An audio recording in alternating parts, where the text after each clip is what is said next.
เงาคือไก่สิตายหานี่เนาะ ก็ตายดอกก็เลยมาจะสร้างมาถ่ายหมูแล้วก็เลยเลย เอาบอกโบตามความจริงเนี่ยแหละแบบว่าเห็ดกูสู้อยู่หรือว่าได้นอนกับเมียอะไรสินาซึมตามบ้าน เพราะว่าเฮงเงา แล้วนอนน้ำควายจะเป็นหนูกินหอดซองพรีสะแพรมาเอิญมานอนน้ำสะแพรเจ๋ เออแต่ก็เฮ็ดสอดแจงปานนั้นเนาะ โอ้เราแบบ ทุกคนเลย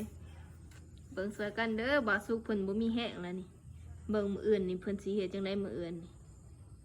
เพราะโมลุกไม่ได้ดอก มื้ออื่นนี่คือ ดำกว่านี้ประจักษ์คุณต่ำ มื้ออื่นนี่อย่าลุกบ่ได้อีดอกนี่ เงินนี่มันรอด น่ะสิยังเป็นบาวสุกอยู่บ่มื้ออื่นนี่ถ้าว่าเฮ็ดจังซี่ต่อไป อันนี้ด้วยทุกคนอันเป็นน้ำหอมทุกคนเลยน้ำหอมบอกตอนทุกคนอันนี้อันกินผู้หญิงนะเลยพูดที่เราโอ้ลูกขนูห้องนอนเลยเดียวอันห้องอันนี้กินข้าวผู้ชายนะเลยอันนั้นโอ้หอมไทยมาทีเราโอ้ยอย่างตลาดตลีโอ้ข้าตลาดเลยน้ำหอมมันไอ้ทำท่ามานั่งเด้อแต่จะไม่จะบูนั่งไม่จะบูราคาเราบอกตอยนั่งเด้ออันนี้ชื่อดิฟ้ารุนเงินรุนข้ามรุนรถอ๋อรุนไอโฟน